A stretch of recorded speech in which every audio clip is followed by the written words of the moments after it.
Good afternoon, everyone, and welcome to the second of what will be a series of incredible exchanges around the issue of building in balance with nature, designing African blue-green cities for all. My name is Africa Melane. It's such a joy to be back here. I did indicate that this is the second of a series of conversations, and if you missed out on the first one, which was about a month ago, then you can go look for the YouTube channel for Craft and Design Institute. You'll be able to sit through what was a fascinating hour and a half of a conversation, which pretty much set up the context for this year's focus, building, of course, to the incredible festival, which will be had in September, and we'll be sharing some details with you a little bit later.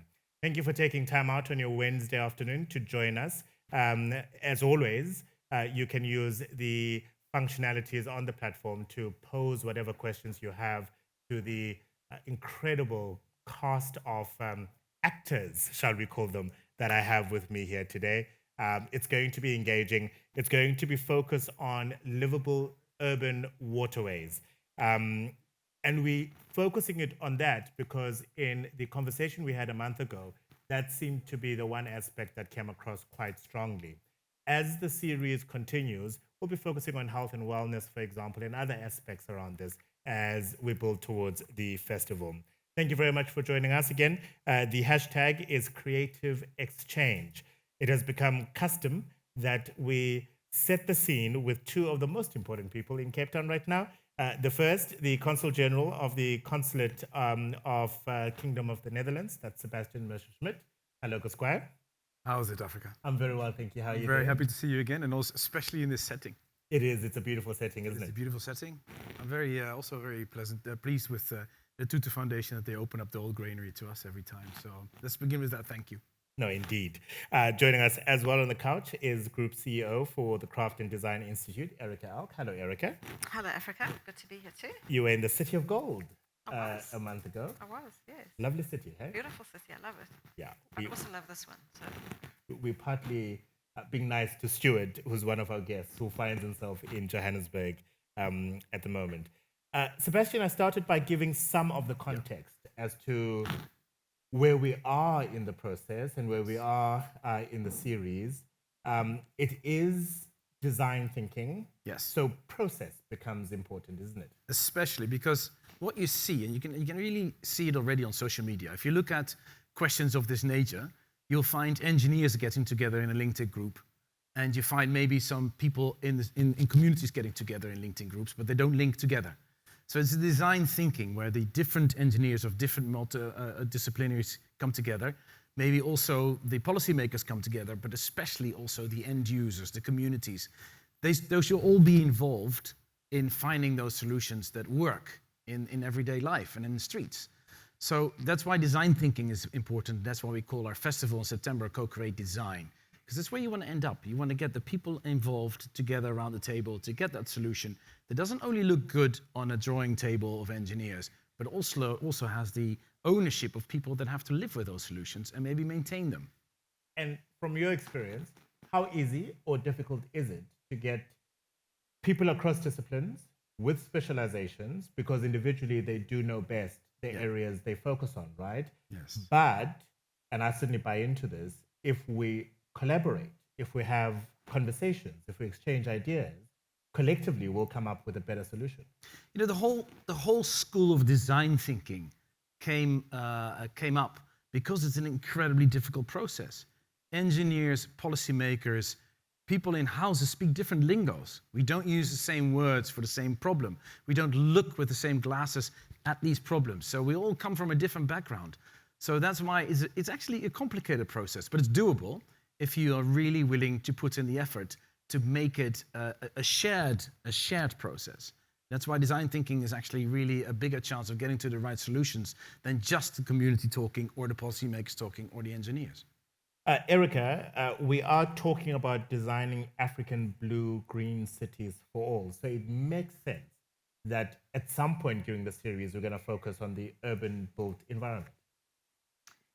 yes, because I think the majority of people in South Africa live in cities, and I think the sort of trajectories are that actually most people are going to be living in cities in the future.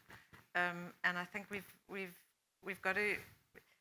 It almost feels like we've got to catch up with the fact that there are people living in these sort of concrete urban landscapes, and how are we integrating people and nature and the physical landscapes, and also in the context of climate change. Obviously, we've had the experience of the drought in Cape Town, the floods in KZN. So there's lessons that we've learned. We've seen how people cope, how our infrastructure does or doesn't cope, and so then this becomes a real opportunity to think about how do you plan for that? How do you be more prepared for that? Because as Sebastiaan alluded to it, it's easy to sit, I suppose, in a municipality office where you've got a lot of specialists who are telling everyone this is how it's going to be. But if you don't actually connect with Gogo Dlamini, who lives in Delft, and you communicate to them that this is a reality that we have to contend with, what solutions do you bring to the table?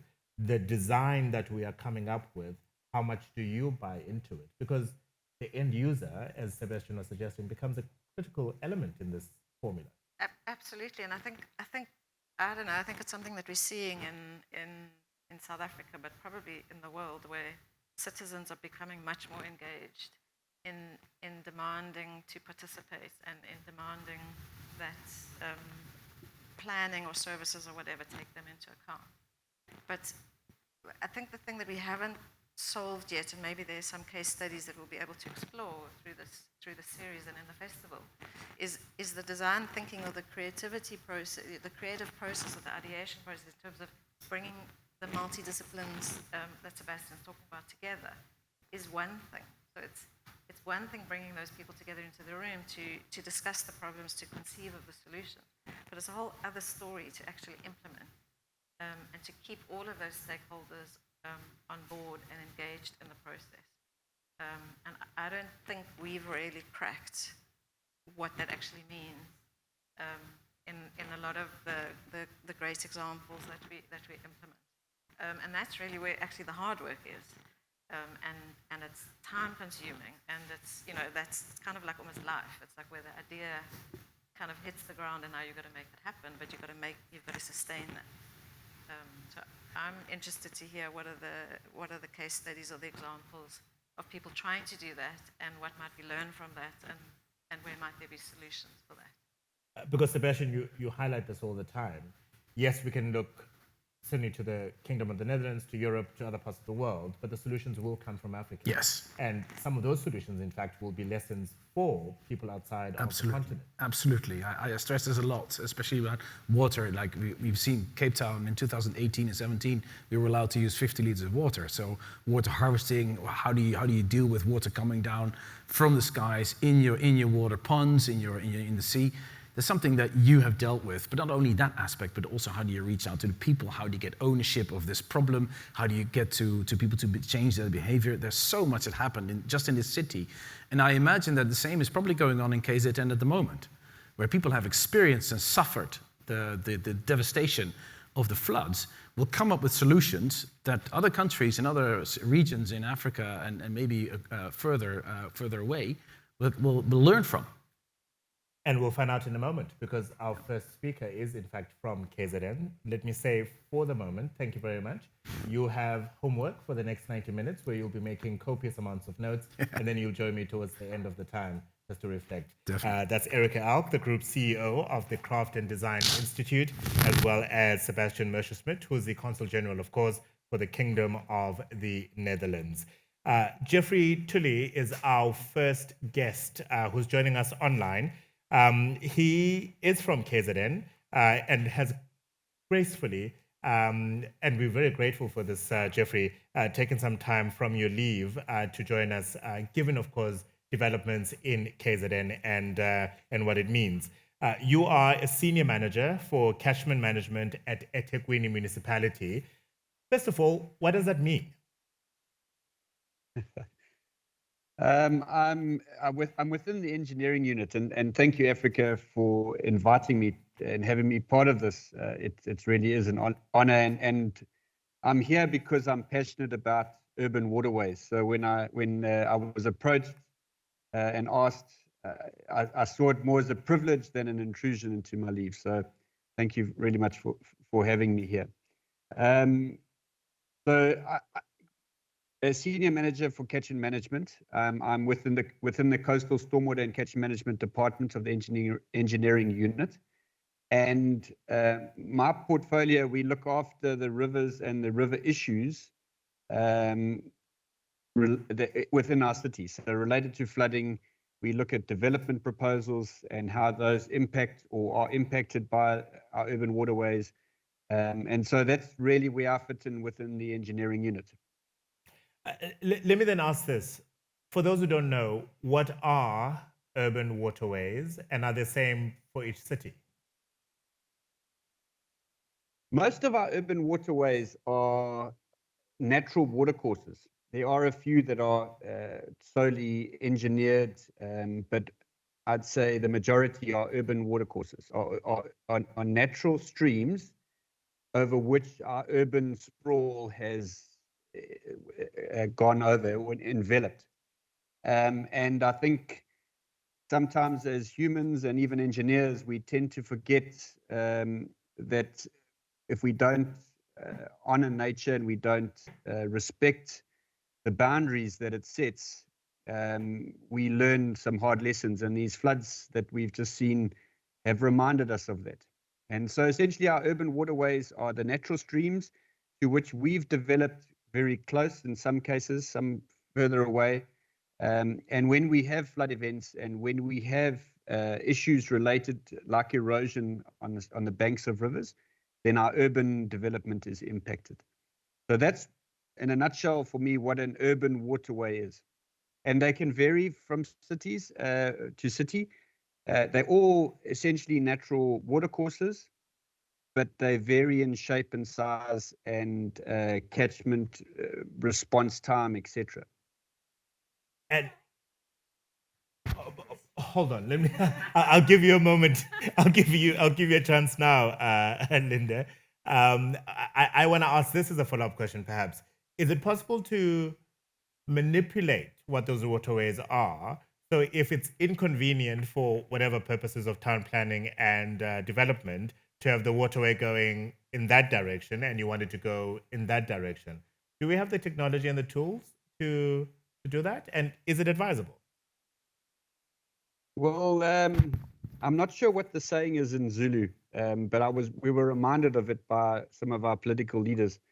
That when you move water, it tries to go back to where it was, because nature's put it there for a reason. So yes, there are engineering ways of manipulating a river system, but as we've seen with this latest floods, when you have a big event and you've moved a river, there's a good chance that it's going to try and go back to where it was, with obviously the associated damage.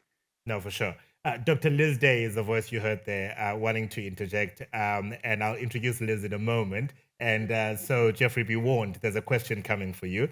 Let me go to Joburg, though, for a second and say hello to Stuart Dunsmore, a director at Fourth Element Consulting. What does your consulting service do, Stuart? Thanks, Africa. We deal with primarily surface water systems. Originally, it was focused primarily on floods, flood management, flood risk, and flood alleviation. But over the years, it's expanded into stormwater management, urban systems, and to the point now where we are actually dealing with things like catchment management plans on quite a large scale. So that's particularly what we focus on at the moment.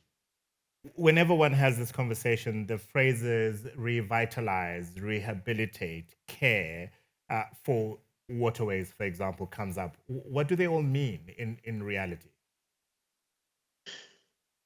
It seems to mean different things to different people, different communities. We've started on a project to develop a pilot catchment management plan for the Upper Yuxke system, which normally just receives bad press. You know, it's in a pretty poor state. It causes lots of damage when there's floods and lots of lives lost and things like that. So we we tried at the beginning of the exercise to see what communities and the municipal officials themselves thought about a vision for the future. And it was just really interesting how much input we got from communities and how much work is being done by communities on their own in their local space along this river, and coming up with all sorts of measures and ideas to try to turn the system around into something that they want to live along. And I think that's given us a lot of impetus for how we start to develop a catchment management plan, and in actual fact, has given us the courage to set pretty high ambitions for what this vision of the system is going to be in the long term. And it comes back, I think, to the repeated theme that you had even in your last program about how important communities are to actually make these things work, to drive them and make them work in the long term. Absolutely, and we'll drill down on some of those concepts in a moment. Let me now bring in Dr. Liz Day, who's joining us in our Cape Town studio, independent consultant, river and wetland ecosystems, rehabilitation and management at Liz Day Consulting. Hello, Liz. It wasn't rude at all. What is your question for Geoffrey? Jeff, it was really just to say that I think that waterways include a far broader array of systems. Wetlands, for example, coastal lakes, I'd include all of those as parts of the systems that we've got to include, and which are very much part of the sort of the urban fabric that we've got to work with. Geoffrey? I agree. And that's part of the difference between water systems. So here in KZN, we have a few of those, whereas in Cape Town, there's a lot more. And so I fully agree with Liz. It's the full river system or valley system that from the headwaters right through to the coast. Liz, I suppose that then segues into the very important question. What influence do you as a consultant have in working with municipalities, for example, on this topic and in making our cities better? So I think there are a lot of different places where wetland ecologists or aquatic ecologists play a role. The one area where probably there's most possibility to intervene with new thinking is in the planning and design process of new projects. So that's very often where there are the most opportunities to bring about new thinking. There's a lot of legislation around working with wetlands and rivers. And on the one hand, that can often be a problem, it can be costly and time-consuming, but it also brings in an opportunity to sort of step back and reflect and maybe see where there are other opportunities to do things differently. For example, better setbacks or a better way of integrating development with the natural systems. So sometimes the legislation is a really useful tool for sort of forcing projects to look more clearly at what they're trying to achieve. Which I've always appreciated primarily legislation and bureaucracy basically to be that, right? You're protecting this natural asset that we have, and if Liz is going to go in there and say, oh, let's do that, it has to be for the improvement of people's lives and well-being, but also the environment and the ecosystem. Surely there are opportunities that can be explored where if legislation is cumbersome, you can work with the legislator to make it more expedient, more efficient, more responsive, more agile, without losing the protective mechanisms that it comes with. Absolutely, I fully agree with you. I mean, one of the ironies in our legislation is that you need to go through almost the same process to rehabilitate natural systems as you do to develop them. And that's often an impediment to rehabilitation. So certainly I think there's room to improve our legislation to make it work better with how we wanting to move and manage our systems. Let me bring in Tarna Klitzner. Tarna is a landscape architect, a principal of Tarna Klitzner Landscape Architects, which means you design, do you create the landscapes or do you just design them and then hand it over to somebody else to then make it all happen? Yes, sir. Hi, Africa. Hi. Everybody.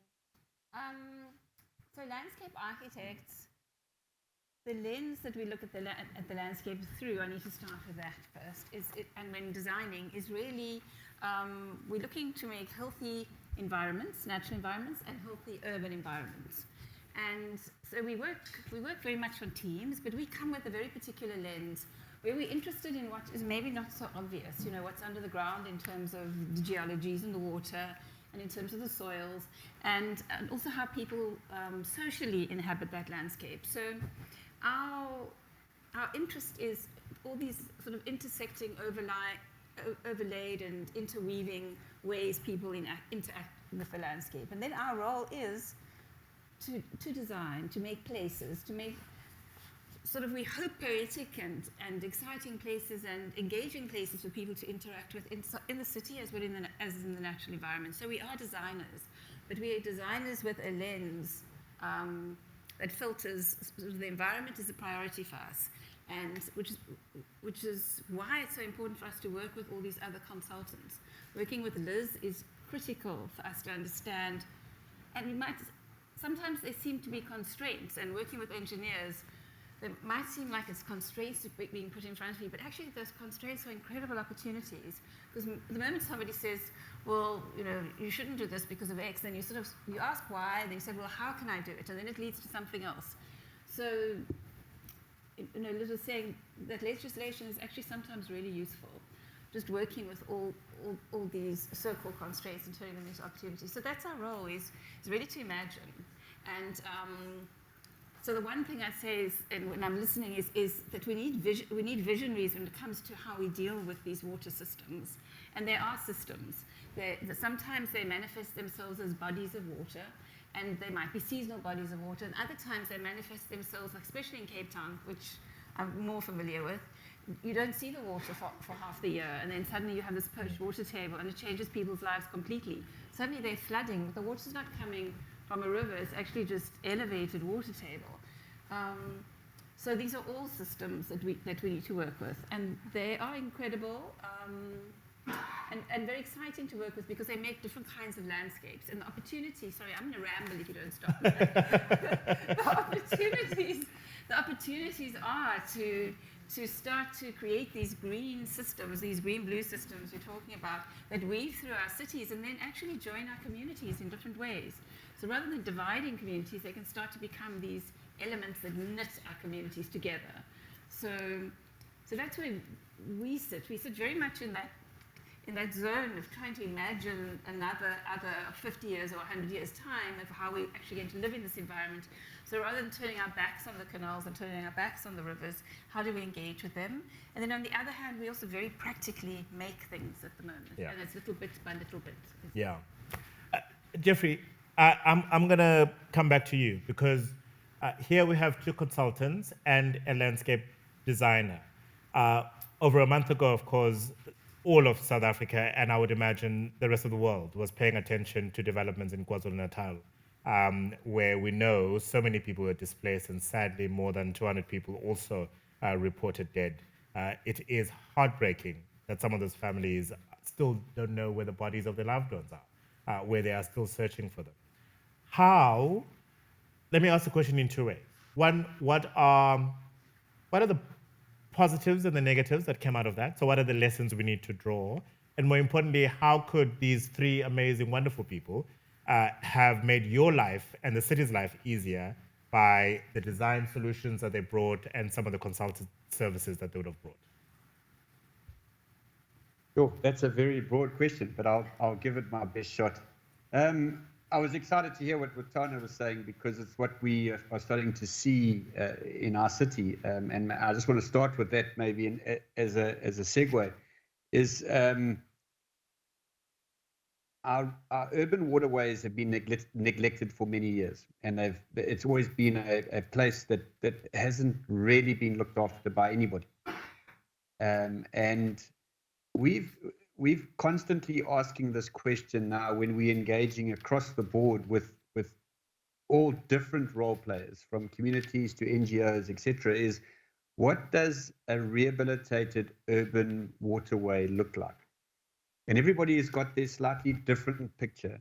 But what is amazing is that as you start getting all the different role players together and you start asking this question and hearing the input from the different sectors, you start creating pictures of places that are not back to a pristine river, but that are perfect for an urban waterway. And I think what Tarna said is critical, is that it's getting all the role players together in talking about it. We've had a slight experience with this in one of our areas in KwaMashu, where the community was engaged, and a big lack in that area as part of the town planning was open space, active open space. And the community wanted that stream closed up, put in a pipe, because they saw it as a waste area, an area of danger. And through that engagement with all of the role players, we've ended up with what they've called pocket parks. And those are going forward into actually implementation. But these have been co-designed with the community and various role players. And what that results in is not just a place that works from an engineering point of view, but it's a place that's integrated into the community and is seen as a place of value, and thereby they take ownership of that place and look after it.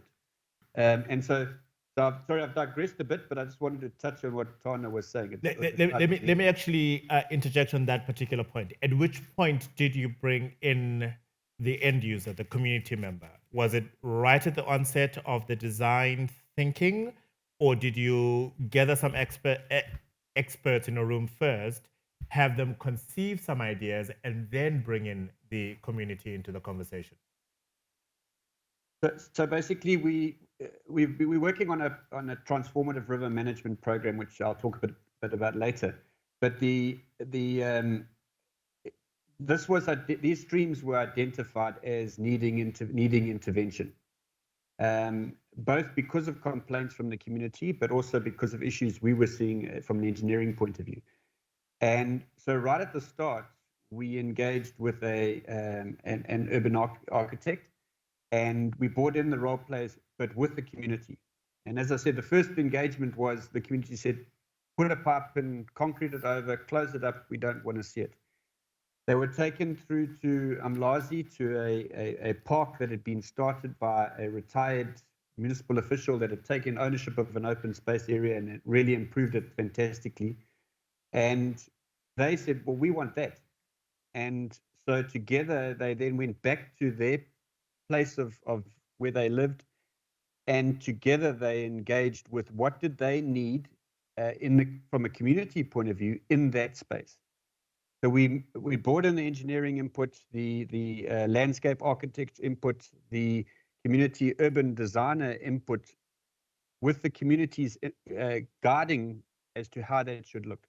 And that's what's ended up with this picture that we've now got. So the importance, I believe, of getting the community involved up front means that you create ownership, and that in a municipal setting is one of the key fundamentals.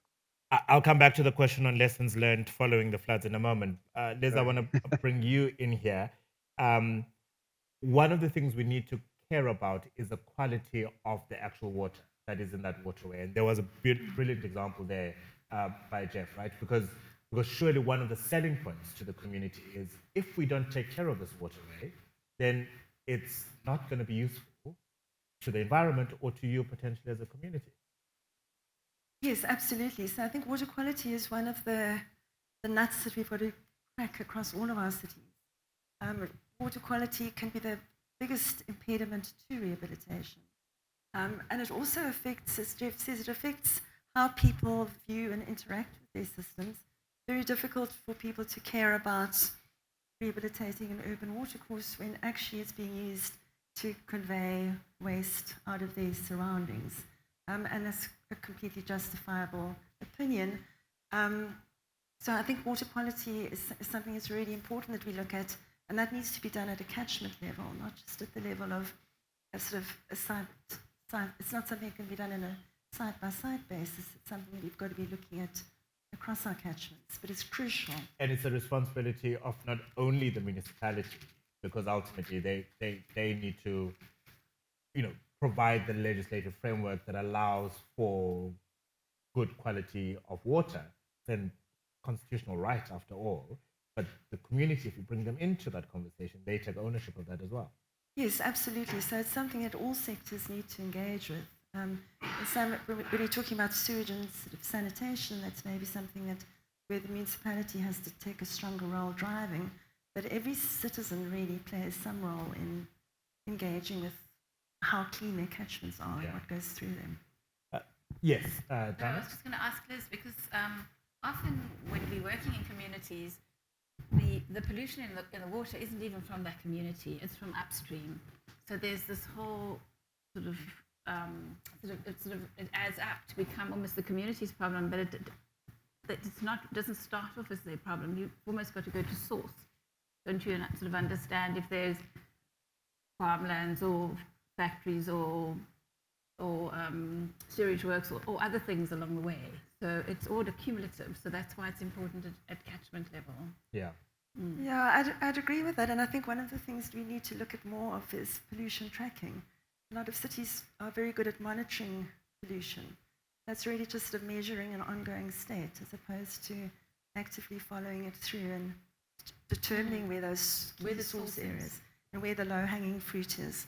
When we introduced the show, Sebastiaan highlighted the need for interdisciplinary collaboration, and this is where I bring you back in, Stuart, because when we talk about the importance of working across disciplines, this is not me saying that, it's my notes in front of me, apparently the engineers are identified as a problem.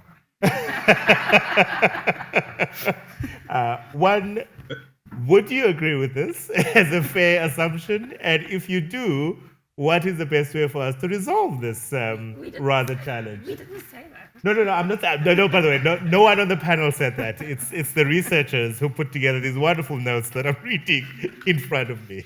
Stuart? Would you like me to try and guess who said that? Africa, I think it's an important question because, in fact, Tamsin, who you had on the previous program, has been working with us on looking at how to develop the relationship between landscape architects and engineers a lot more. And there's no doubt that there is a perception that the engineers are the problem in this whole process, especially when you're looking at natural solutions or sustainable drainage solutions. And there is an element of truth within that, and I think there's it's a layered response, which I think is probably more than we want to hear in this program. But yes, engineers are part of the problem. But one of the issues is that this is now a fairly specialized field of work, and a lot of engineers who are involved in stormwater management actually are not stormwater experts. And we're trying to get that thinking moved, and Kirsty Carden is involved at a level of developing a community of practice within the industry, doing great work initially with the municipalities, but hopefully she'll be expanding that into the practitioners as well. But it's not just the engineers who suffer from that. You've got to get a landscape architect who also has their head into the space. Not every landscape architect is geared towards this kind of thing. And the same with the ecologist, to be honest. Ecologists are not good at design. They're not used to thinking at that level. So sometimes the integration or the multidisciplinary process starts to fragment because of the lack of involvement with some of the players. And it may be due to the engineer, but often not the engineer solely. So I think it's the industry as a whole that's got to move towards the thinking, the collaborative thinking on this, and also trying to bring it in at an early stage of a project. If we're talking about land development projects, very often stormwater is considered right at the end of the process, and that's too late. We need space, and we need to be able to create these designs, these opportunities that's being mentioned. So yeah, we're part of the problem, but we're not the only part of the problem. Tarna, do you have wonderful case studies and examples where the collaboration has actually worked well and two resulted in a project that was desirable? Yes, I have, and it's with an engineer too. So, because I agree, I think it's about relationships and it is about interest. You need to find sort of professionals who talk the same language you talk, and I know it's difficult because teams aren't put together like that. Teams are selected in some arbitrary way, whether it be through a system, and it's not really about those colleagues who are actually having those conversations. So obviously, ideally, that would be the best way. And there's one of the projects, I might talk about that one, where the team was always chosen by the leader, and that really does help, because then they're looking for not necessarily like-minded, because you need to disagree as well. It's terribly important to have those conversations. But just so who sort of would going be the the same leader path. who puts the team together? Would it be Well, an official sometimes like it's- Geoffery from a municipality, Well, for example? sometimes it is, and sometimes it could be an NGO, it could be somebody from an NGO, or it could be just a private client. So it's variable. But I was just going to talk about one project, which was the Mitchell's Plain Hospital project, which we started in about 2007. And when it landed on our desk, unfortunately, we weren't as landscape architects involved right from the beginning, which I will always say that we need to be like the engineers, the team. Before you even decide exactly what you're doing, you should have this team in place so that you start to really understand what all the informants are, so you make informed decisions rather than just deciding where buildings go or where things happen. So you need all the freshwater reports, you need all that information so you really know what you're working with. But when we started working on the project, it was a piped system. So it was from the hospital, it was a piped stormwater system was going from the hospital at the time into the sea, which is all a disaster. So at the time, it was going to cost the hospital project 4 million rand, which was a lot of money. When we started looking at the project, we said, oh my gosh, this is Cape Flat sand, there's an aquifer underneath, we should recharge the water. So that's what we did in the end. With the engineer, we worked swale systems from the parking lots and detention basins. And then at the same time, because water is manifest as water, but it's also manifest in the kinds of plants you use, especially in our condition. If you use endemics that are very happy growing on the dunes, you don't have to use so much water.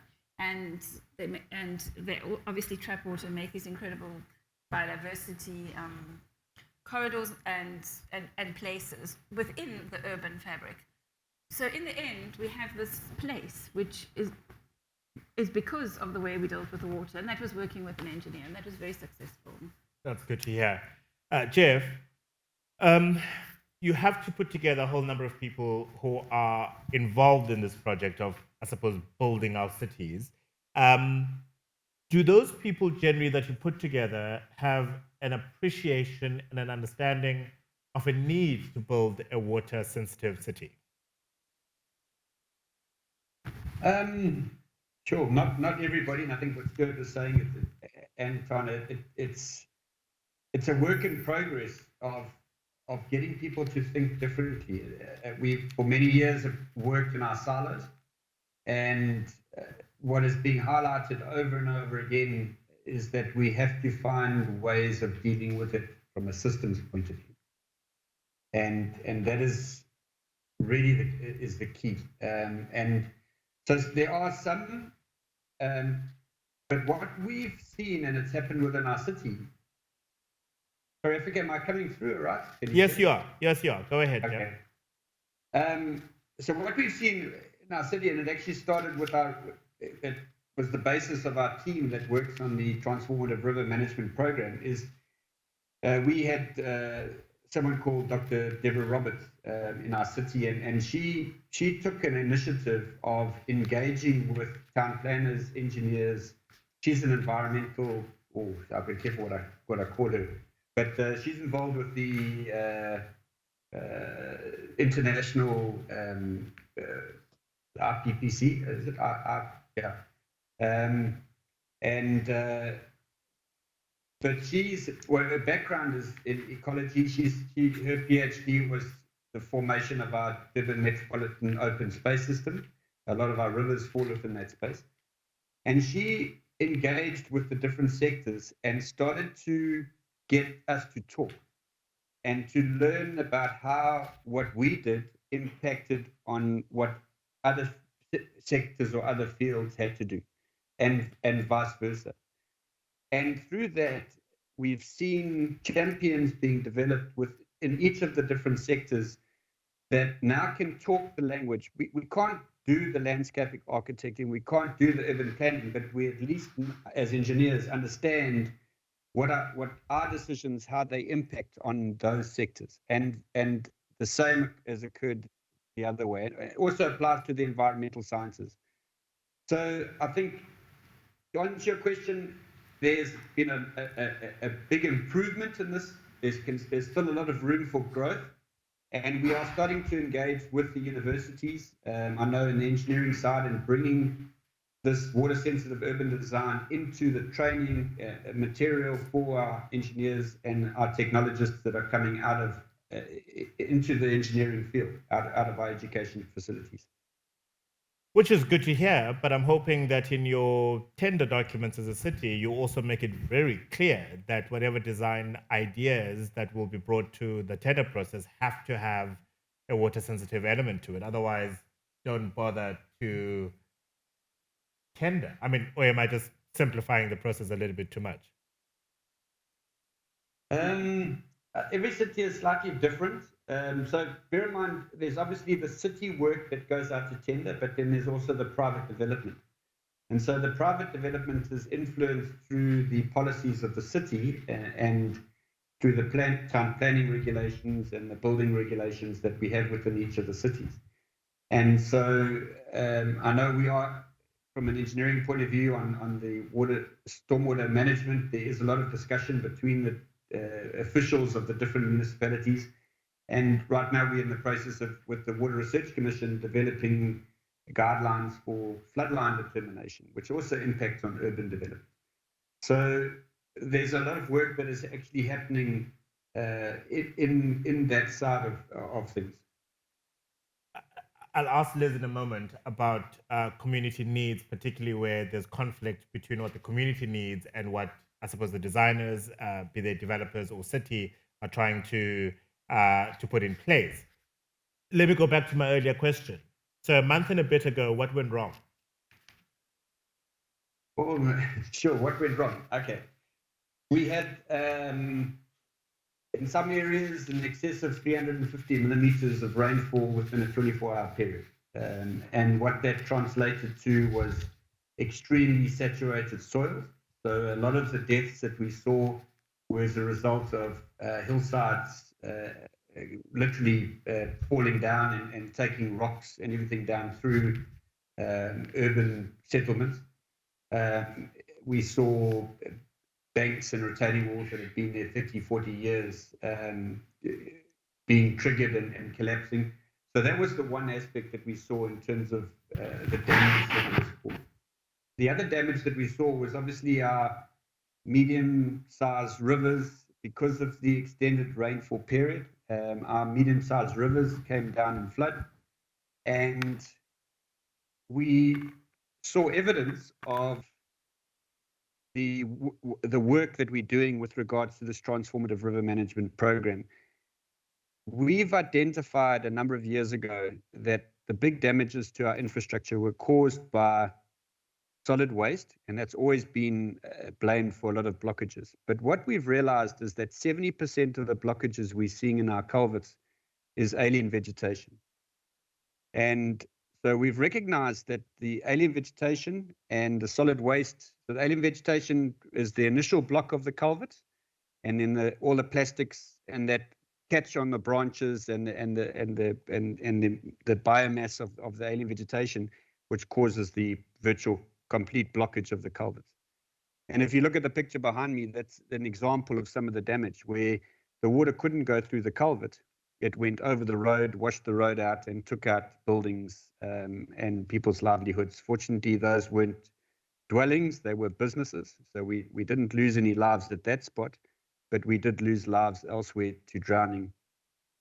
So it's definitely the lessons that we've learned is firstly respect nature, and it highlighted the importance of having a policy related to how close you develop to the rivers in relation to the floodlines. It's highlighted the importance of proper building regulations and enforcement of that building regulations, of how you develop within urban areas, your buildings, your retaining walls, your embankments. But what it's highlighted too is that in the areas where we've had this river program happening, so in 2011 we started the work, and we were doing about 295 kilometers, taking out alien vegetation and solid waste. And in those areas, we didn't see the same damage that we saw in the areas where we didn't have that damage. The other challenge that we have with alien vegetation, it's fast growing, it's shallow root system, so it gets ripped out very easily, so it creates a lot of the blockage material, but it also exposes large parts of our embankments to erosion now. And those banks get eroded, they take out properties, they take out sewers, roads, water mains, other infrastructure. And then all that silt goes down the river. And as you can see in the picture behind me, when the culvert blocks, it deposits that within the river channel, which then means the river jumps out of its channel and follows a different path, sometimes down the road, sometimes through people's houses. And so the lesson for me that we've seen out of this is the positives is where we've been working and actively engaging the rehabilitation of our natural assets, we've seen less damage. Where we didn't, we've seen loss of roadways, massive damage to infrastructure, massive amounts of siltation. So for me, it's highlighted through the TRMP work that we've done some cost benefits, and the initial numbers are for every rand we spent in the river space, we're saving between R1.80 and R3.20. So, and those are conservative numbers. We only use numbers that we could defend. But what's exciting about this is that it's starting to highlight the importance of seeing our rivers as assets, especially our urban rivers. And the more we look at it collectively and how we manage it collectively, the more resilient we can make our cities. And it's not just for, I need to stress, this is not just for the municipality. 25% of our land is owned and managed on rivers by the city. 25% is privately owned and 50% is tribal land. So it's an engagement of many role players that is required. But the work that we've been doing, and I'm excited Cape Town are part of this too, and they're doing some exciting work in the waterways. The more we can learn from each other and collectively work this process, get our rivers seen as assets, the more resilient we can make our cities collectively. No, absolutely. The first of the dialogues was really singing your praises as the city of eThekwini, as far as the policy and the systems designed to obviously deal with stormwater and drainage issues. And yet, despite that, we're still sitting with the challenges that we're sitting with now. And it does bring in the question of community there, Liz, because yes, alien vegetation is a big issue. And in another conference that I hosted about 6 weeks ago, I learned that the amount of alien vegetation growing far outstrips the amount of vegetation that we're actually stripping from the ground. So that's a challenge. But, and closer to home, you look at a place like Danun, where the number of people living within the square kilometerage of that place is about 4 or 5 times the number of people who should be living there. Because I have family that I call in from KZN or Eastern Cape. There might be some opportunities that you end up living on top of each other. And while it's not necessarily a floodplain, but that's where an example of communities' needs and what actually should be in place are in conflict with one another. How do you even begin to address that? So the quick answer is I have no idea. and I think that's one of the problems. I'm an ecologist, I have my ecological hat on, and the community have their needs and wants. And until we start being able to sort of engage all of us, and not just the ecologists, but at early project planning level, and not just in terms of new projects, but our existing systems need ongoing management and ongoing intervention. And at every one of those stages, we need to have that understanding of what is the community, what's actually driving the community's needs and wants. And the Danun example is a really good one because, in fact, part of that does spill down into the deep river floodplain. Correct, yeah, you're right. So it's there are a lot of problems there. It also talks to the water quality issue. The volume of sewage that's being generated in those areas far exceeds what the system was planned to handle. And obviously that has huge impacts on the community, but it also has knock-on effects on ecosystem resilience, which we're trying to improve through these sort of city-scale projects. The question of conflicts between communities and environments, though, is very complex because it's not just the Dunoon scenarios. We get it in greenbelt management. So, for example, where the ecological approach might be to go in and do a complete restoration project, that's going to be in conflict with people who see it as an amenity and want to walk their dogs, for example. And I think it's something that we need. The one way to start resolving it, I think, is just identify which are the areas where biodiversity and sort of the natural ecosystem type restoration processes are important. Like, what are the areas that we need to say we can't let them degrade further, they need to be managed in a particular way? And what are the ones that have actually changed already, that are part of that urban framework, and that we can start to use for ecosystem services? And until we do that, I think ecologists have got a deservedly bad rep as being the ones that wave the red flag and say, keep your bulldozers out of here. And actually, not all systems need to be conserved and protected. Yeah.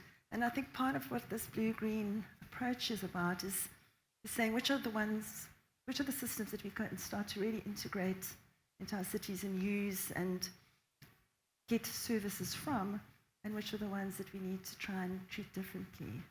I'll be gentle and not bring in the Two Rivers Project challenge that is being dealt with in the courts at the moment.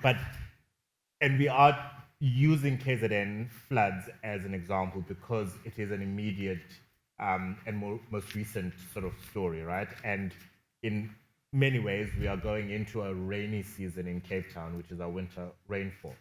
But a couple of years ago, when we were counting down to day zero, the challenge was the other way, where people were suddenly drilling to access borehole water and not appreciating that if we drain too much of the water from underground, like, it takes years and years and years and years to replenish that water. It's going to be gone, and it's therefore going to have an impact on our environment.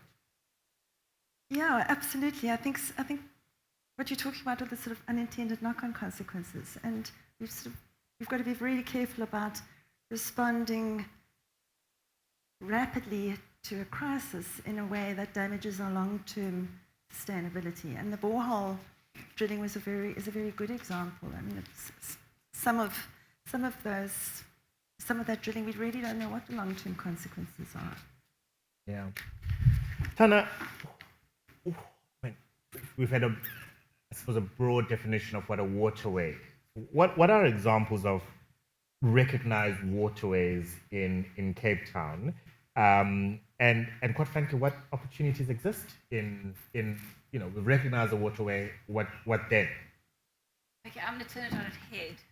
I want to say, I like to think rather about ways of water, because Cape Town is, I have a map somewhere, but Cape Town, if you look at it, there are the river systems that come down off the mountain, off Table Mountain. Table Mountain is a big sponge, and there's water that runs off Table Mountain to Table Bay and down to False Bay, and then there's... And to the brewery. And to the brewery. I was going to say the springs. The springs go to the brewery. And then you've got, on the other side, you've got, from the Tygerberg Hills, you've got the streams that run across, and then down you've got the Kales River. The Kales River brings into another kind of system. Kales means pools of water. So it wasn't a river before there was urban development. It was probably a river when there was a huge storm and then all these kales connected.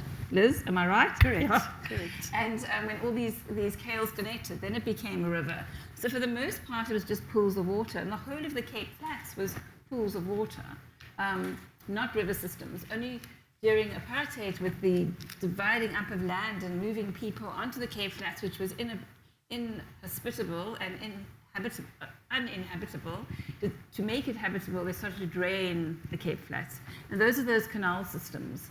Now that's where I think that we potentially have a huge opportunities with those systems, because they're divisive systems at the moment. I referred to that before. And they actually could become linking systems. Imagine if they were cycle routes, running routes, parkways, and they wove their way, they already weave their way through these neighborhoods. And if you do look, if you want to start to think about what kinds of projects can one do, when you look at some of those canal systems, at the moment, communities are using them positively, their edges, not all of them, but some of them. There's a place, about 4 years ago, we were doing a project in Manenberg, and it's between Manenberg and Guguletu. That canal system, the community used that as sort of a passive recreation area. So there are these little things happening, and I sort of think if we were to find them and then start helping communities enhance those spaces, we slowly have all these little beads around the city, and then eventually we could link them. And who is responsible for finding them? Should City of Cape Town officials do an audit, for lack of a better word? That would and be wonderful, but I do think that there are projects. There are NGO projects that have been done that have highlighted these, and some of them have been contracted with the city to do other projects, and in those they're already apparent that some of these places do exist. Yeah. So I think it would need. It would need sort of a municipal body to take control, I suppose, and do that and find those projects. Well, actually, if you just read a few reports that are sitting on desks, you'll find them. Liz, I said I was going to be very careful about what I said. How do we get access to those reports so that ecologists and communities and engineers and landscape architects can start helping not only the city of Cape Town, but the citizens of the city to actually maximize those waterways? So I think that's where the sort of that idea of integrating different work silos, I suppose, is really important, because we're all working on little projects. We all know what's happening in that particular space, and we're not talking enough about it. And I think something that Jeff alluded to earlier on is really important, that if you can show people an example of something that's worked, you've got a much better way of getting buy-in, and people start to imagine that being replicated somewhere else. Whereas if you go in with a sort of a blank canvas as a sort of, this is going to be an experiment, I think very often you don't get that level of buy-in that you need. So those past examples, even when they haven't worked, where you can go in and say, well, we tried this, it didn't work for these reasons, let's do it better here, or let's go back then, do it differently, I think. Jeff, what then happens now in KZN? Do you go to the individual areas that you've identified where the impact of the floods was worse because of lack of interventions around, for example, removing alien vegetation, making sure that the drainage system is not clogged up, and so forth, and speak to those communities and say, guys, if we don't want a repeat of what happened in April, this is what we're going to have to implement now, because the infrastructure is so damaged, there is an opportunity in the crisis, right, in repairing the infrastructure, of making sure we've got systems in place that will help with such challenges in the future. A very complex question, Africa. So it's twofold. One is there's infrastructure that needs repair. So there's urgent repair needed to sewers that have been washed out, roads that have been washed away. So there's that urban infrastructure repair bill that the city is facing and is tackling at the moment. So that's the one aspect. The other aspect is, how do we prevent this happening? And just as a caveat, I just want to put in there that history has shown us we must expect these large events. And there is going to be damage during these large events. So if we look historically, 1914, 1933, 1959, 1987, now 2022, the city has seen large events similar to this. Maybe not exactly the same rivers, but rivers of either slightly bigger or slightly smaller than what we saw now. So we are going to see some damage, and that's a result of us as humans encroaching into the river space with the river floodplains. So typically we've got to recognize that. The issue of alien vegetation is exactly what we are working on right now. We were very fortunate to receive funding from the C40 and the Climate Finance Facility to assist us with the business case. We're in the final stages of the implementation plan. And quite interestingly, I went up to a national workshop with the Department of Science and Innovation and with the Presidential Employment Stimulus funded a workshop in Pretoria, and looking at this exact issue of how do we address these aspects in terms of the natural ecological infrastructure, but at the same time create jobs. And so what's come out of the work so far, and I'm probably jumping the gun, and I hope my colleagues don't pour me over the coals for this, you're getting a sneak preview of what we still got to present to our senior management and politicians. But it was interesting, the national discussion came out very similar, is the importance of having this coordinated approach within the city, pulling together all the different sectors within the city, because even within cities, we have silos.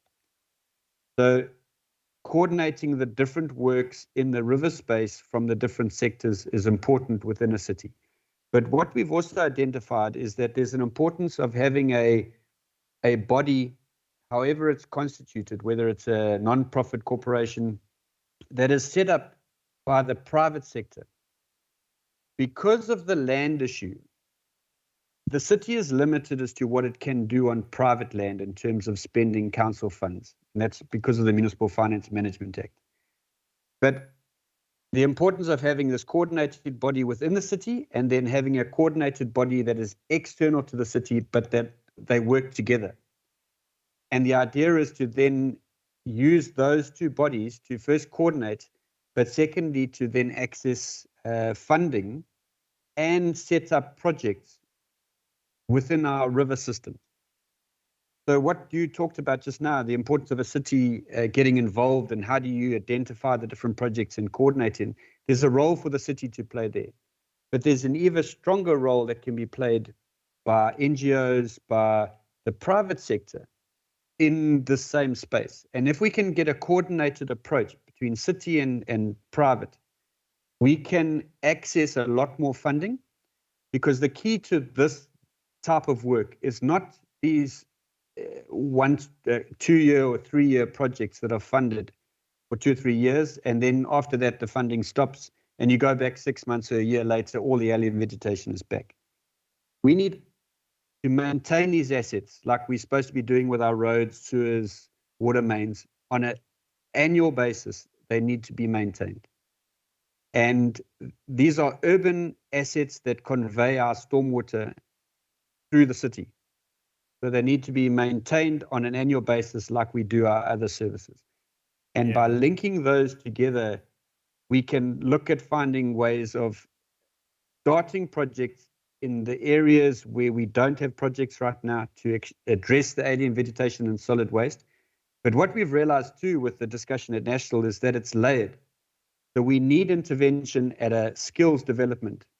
There's intervention required at a implementation, program implementation and project management role. There's implementation on the ground, the actual development of those programs.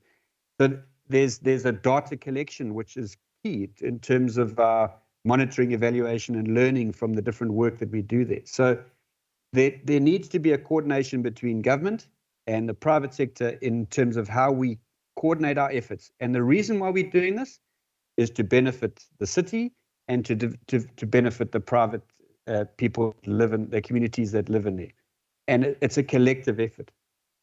Stuart, let me ask you then the impossible question. How do we establish such bodies and not have it be yet another bureaucratic hurdle to overcome? How do you ensure responsiveness and agility and a delivery, quite frankly, of results now, so that when the next event happens, regardless of which city it is, that there is then a coordinated response to such challenges, which will mitigate against any potential damage?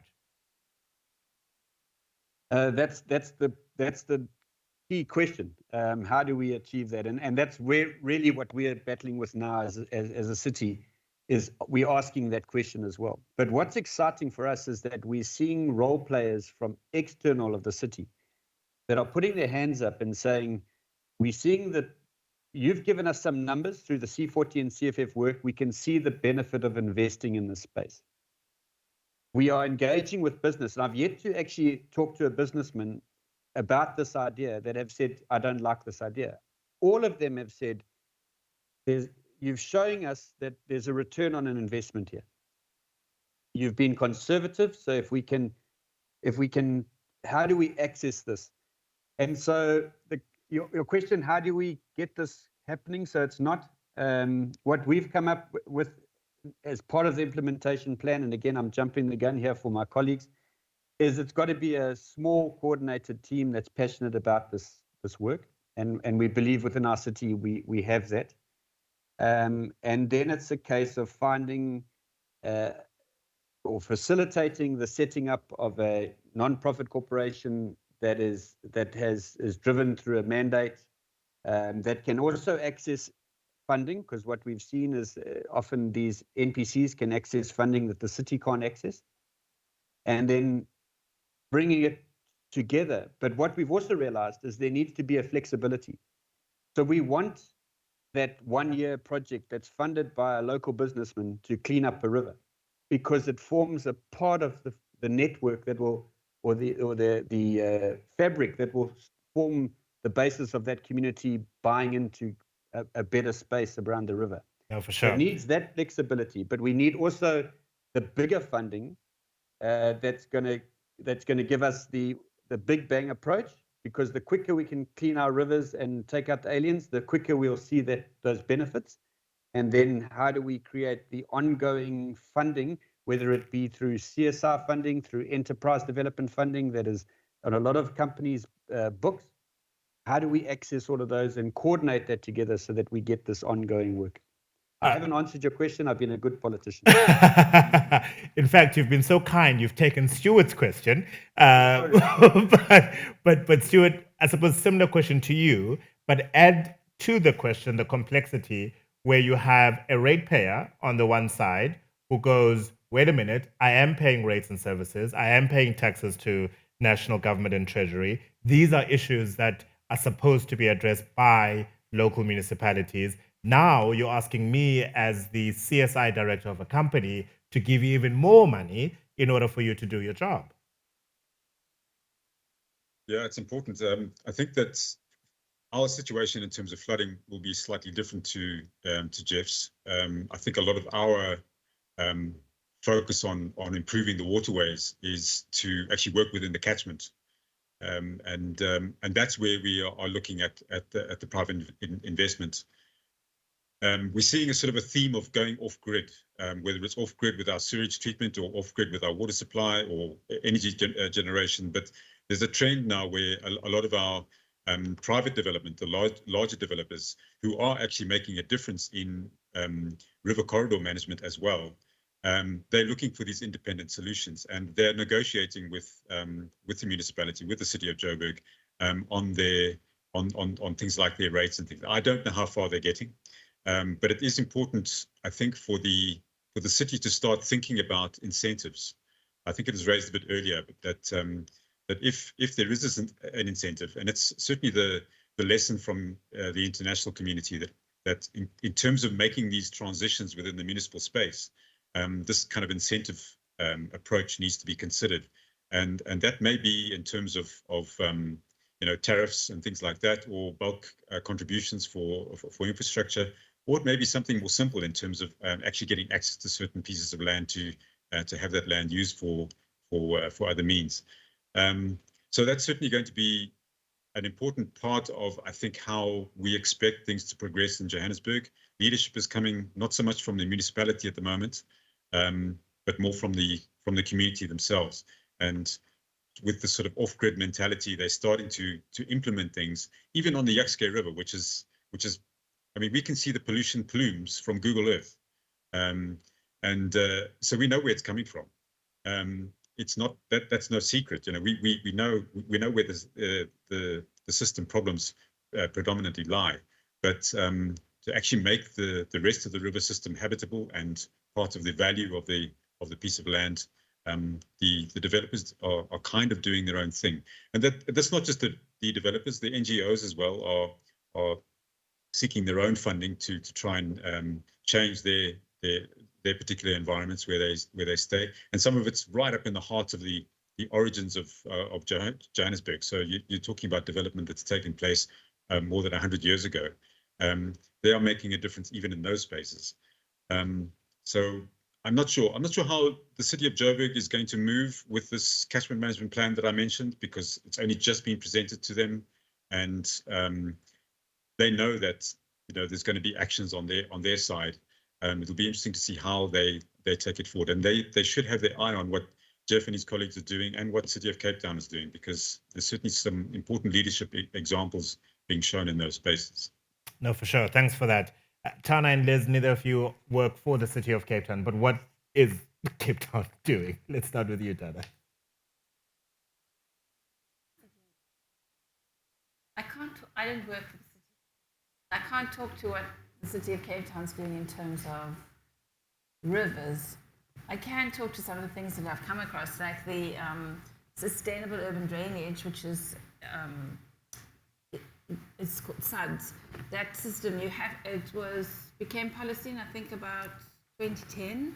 And if you do any development, which is a rezoning development in the city, you have to ensure that the runoff from, this leads to a question I was going to ask the engineers, is the runoff from the site, the water runoff from the site when it rains must equal and not exceed the amount that ran off from the site before there was development, which means that if this was a natural site full of plants, that a lot of the water, especially the sand and the Cape Flats, went down into the ground. If you develop it now, you can't pave everything and then all the water runs off and runs into the pipes and runs into the overloaded stormwater system and causes problems downstream and eventually goes into the sea. And so the aquifer doesn't benefit from it, and there are problems downstream as well. So that the city instituted it was about 2010. So that was very positive. Does that apply to individuals as well? So if I'm doing improvements in my home, for example. No, if you're doing a rezoning, that's the only time they can apply it. But it means that all these housing developments, and even the city's housing developments, have to take it into account. So everyone needs to take it into account. Within those, there are problems with the way it is managed, but in principle, that is a way forward. It's definitely a way forward. But I was going to ask, listening to the discussion, unfortunately I don't know the projects, I don't know the details of the projects, but there was just a term, rivers conveying stormwater. I trust that we're moving away from that, are rivers just being conveyors of stormwater? Are you asking that of anyone in particular?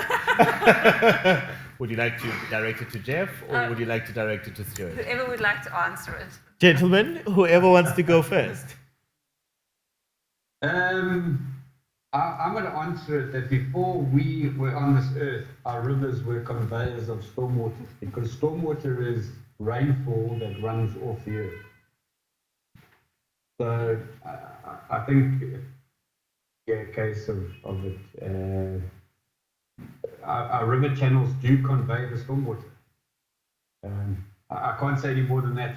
I suppose the problem is we've exacerbated the situation. Now it's that whole notion of that there isn't water going into the ground, and now we just see them as that, so they become canalized systems, and maybe they did that before, but there were marshes, there were wetlands, there were all sorts of habitats. Now we're making them conveyors of stormwater by canalizing them, and we don't have that rich habitat anymore. That is really what I'm alluding to. Liz, you've got some thoughts? Yeah, so I mean, to me it would be, first of all, it would be nice if our rivers just conveyed stormwater and didn't also convey a whole lot of treated and untreated effluent, which complicates it. And I think part of what has changed in many of the urban areas is that we get our domestic water or industrial water from catchments sometimes far away from the cities. And we import that water into the city, use it, and then squirt it out into our river systems as a contamination stream. So we're getting, a lot of our systems have got a lot more water now than they would have had naturally. And we can see that in our seasonal streams. So Tarna alluded to the Kales River earlier, and those seasonal wetlands and their associated watercourses were really special systems from a biodiversity point of view. And we've got very few seasonal systems left. most of them have become these sort of perennial, nutrient-enriched systems. So how I'm do you with you fix? there. How do we? Jeff alluded to the fact that it might actually take a congregation of a small, committed, passionate group of people from multidisciplinaries to come up with some of the solutions that we need realized. So if we acknowledge that as a challenge, how do we fix it? So the one thing I think we ought to be pushing much harder is effluent reuse. So I think that's really something that we should be taking a lot more seriously. It ties back into our water shortage issues previously. We shouldn't, water's so scarce in this country, we shouldn't be using it as a waste product. And then looking at water quality, well, that would be tied hand in hand with that. I know in Cape Town, the city does have a program where, tied in with the stormwater master planning for different catchments, they're introducing a requirement to bring in river corridor plans, which I think, Stuart, that's sort of trying to do the same thing as the catchment plan that you're talking about, but maybe on a smaller scale. And that's, I think, at least sets a framework where people can sort of say, well, these are our objectives, and they need to meet, so whether you're a private owner or the city or another entity operating within that space, at least these are the sort of the long-term objectives and strategy that you, in theory, should be trying to achieve. Maybe that goes some way towards it. And I mean, all of that would not be influenced by change in political administration and dispensation, right? Because the issues are common, whether it's a DA-led city, a Action SA-led city, a ANC-led city. It should not matter because the concerns are common, and ultimately we do need to prepare for what will be another devastating impact on our cities, because that's coming.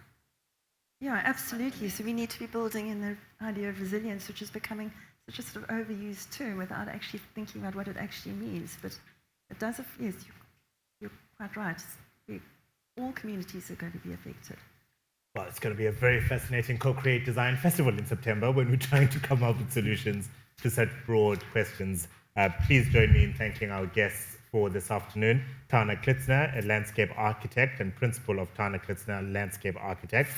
Dr. Liz Day, an independent consultant for river and wetland ecosystems, rehabilitation and management at Liz Day Consulting. And joining us remotely from Joburg, Stuart Dunsmore, who is a director at Fourth Element Consulting. And of course, Geoffrey Tooley, working with the city of eThekwini, breaking his leave briefly to really give us some wonderful insights into his work and the work that they're doing in that municipality. Jeff is a senior manager, catchment management at eThekwini Municipality. Before I get the final thoughts and reflections from Erica and Sebastiaan, let me tell you about the artwork that we are featuring today. For each of the dialogues, there will be a featured artist, and we're going to invite you to please look at the work, deeply reflect on that work, and of course, if you can support the artist, do so by purchasing their work. The artwork titles in our wonderful studio here at the Tutu Foundation. One is Moon Reflected in a Flowering Stream, and the other is Roadside Rivulet After Heavy Rains. Quite apt and quite appropriate, don't you think, given our conversation? These works are by Natasha Norman. They're inspired by a Japanese wabi sensibility, which is the appreciation of transient beauty. The Roadside Rivulet After Heavy Rains and Moon Reflected in a Flowing Stream, particularly inspired by an outdoor experience with a young son during the Cape's winter rains. Puddles that had formed for the duration of the rainstorm, she says, became momentary mirrors, fracturing the images with interference patterns from drops or movement, overlaying the images in breathtaking ways with the leaves or stones beneath them. Her work is inspired by Japanese techniques, which she learned at residency workshops in Japan since graduating with a master's in fine arts from the University of Cape Town. You can find her work by going to natashanorman.co.za. That's Natasha Norman, one word, .co.za. All right, Sebastiaan and Erica, I've given you homework. Yeah. There was a lot in there, wasn't there? Yes. Let me start with you, Sebastiaan. What are some of your takeaways and important reflections from that? Well, I'm not going to try to summarize because it was just too much. But we touched upon many very important subjects, and some of them I want to highlight. One of them is, of course, always the problem of governance. How do you govern getting solutions to difficult problems like floods or droughts, or anything to do with resilience in the water resilience of the city? And one thing I just want to highlight, like when Jeff was talking about the eThekwini solution that he's going to take forward in a public-private partnership almost, where you get private sector and the government together, city government together, to also extract more funds, which is great because the private sector has a lot more funds. Then, of course, the first thing that comes to my mind is where we started, is where's the community? And I'm hoping that community input in getting those solutions right will then come in on the project level, and early on the project level, because otherwise you're going to repeat that problem where the engineers are starting to think and already plan and have great solutions, and then go to this. Let's check with Jeff. Jeff, the community is going to be part of that committee of people who are going to be committed and passionate about realizing solutions, correct? Definitely. And already we're seeing the NGOs putting their hands up, wanting to be part of that. And a lot of the community members are encouraged to be part of those NGOs so that their voices are heard. It was the only answer that was acceptable. Had you answered differently, we would have had a different conversation. Sebastiaan. Yeah, being Dutch, I don't have filters, so I wanted to raise it immediately because it was very much on my mind. No, really, looking at all of the speakers, so you see the governance problems, you see also the content problems. So how do you relate to your natural environment? From a landscape architect's perspective, from the engineer's perspective, how do you get that multidisciplinary approach where everybody is invited to the table early in the stage? Like also Tarna was saying that when a landscape architect comes in too late, then you have to repair, then you're actually too late. So that also, in the words of Stuart and also in Liz's words, came back to me, like you have to get the people at the table at the right time. Now, when that is of course very much dependent on what subject you're dealing with. One thing also that struck me is water-sensitive design. Is it included, and is it included enough? And the answer was not really. That, of course, is worrying. And then the training aspect comes part of that. How does it feature water-sensitive design? Where does it feature, and how does it feature in the training of your engineers, in the training of your community workers, in your training, maybe also in your public campaigns as governments? So there's so many angles to this where you can dive in deeper, which if we had 5 more creative exchanges just on this subject, we probably would. And we will look forward in a moment what's going to happen next. And I said this almost in jest, but it is real, isn't it? That when we have the Co-Create Design Festival in September, this is going to be a massive, massive element of the conversation. That's for you, Erica. Thanks, Africa. Yes, as you said that, I kind of went cold because I was thinking, like, how are we going to do this?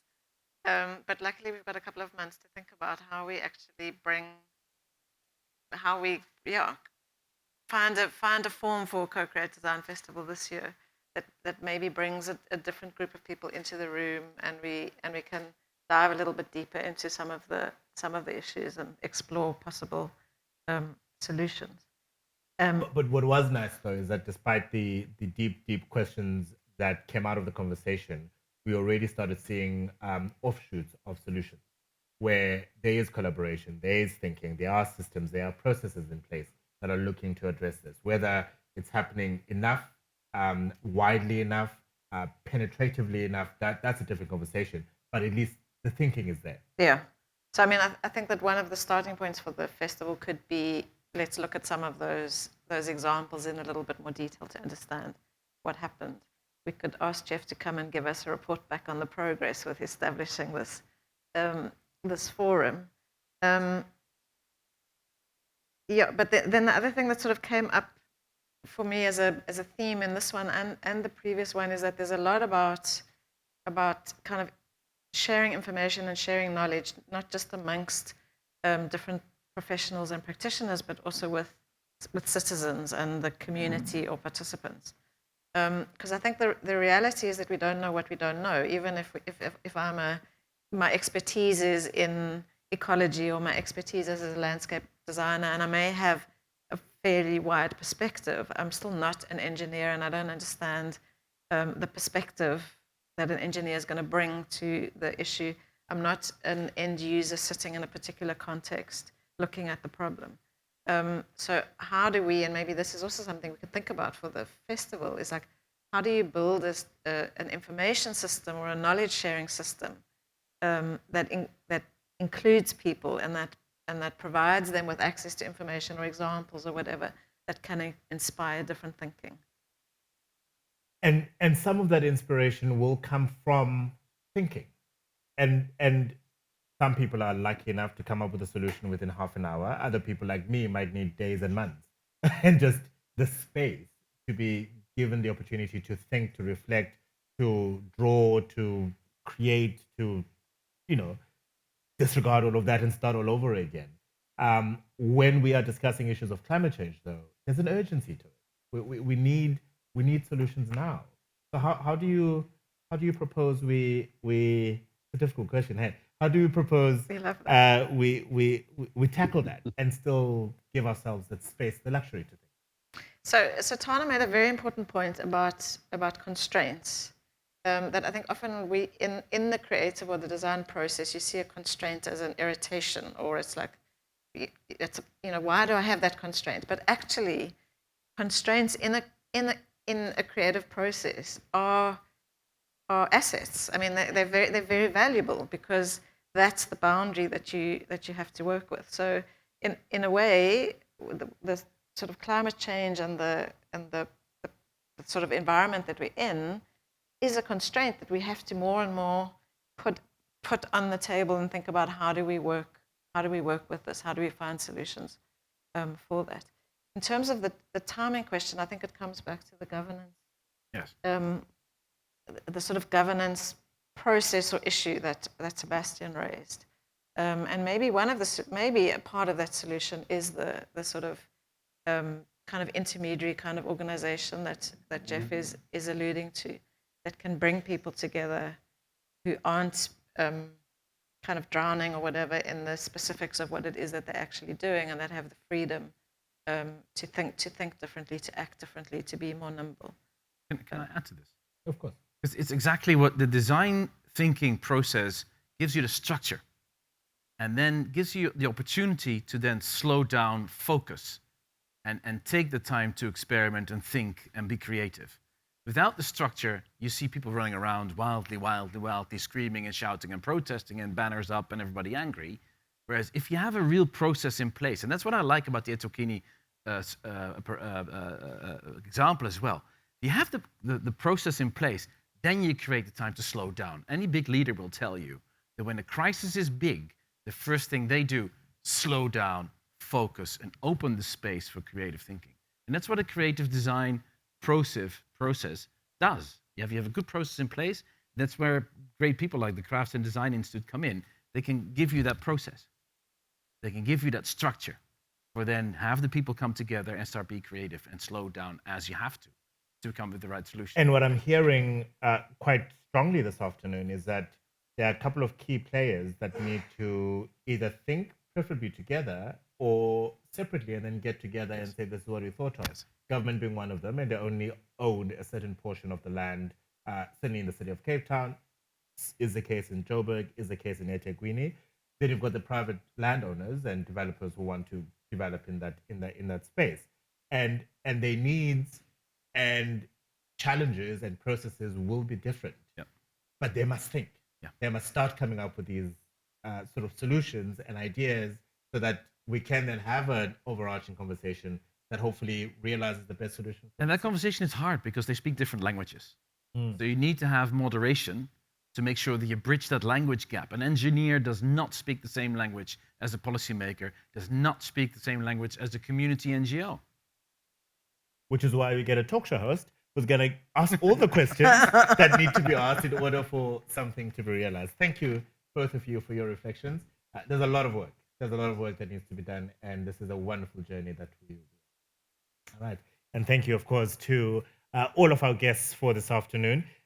This conversation will be made available on the YouTube channel of Craft and Design Institute. And should you know of someone who needs to watch it, to reflect on some of the questions, please share it widely with them.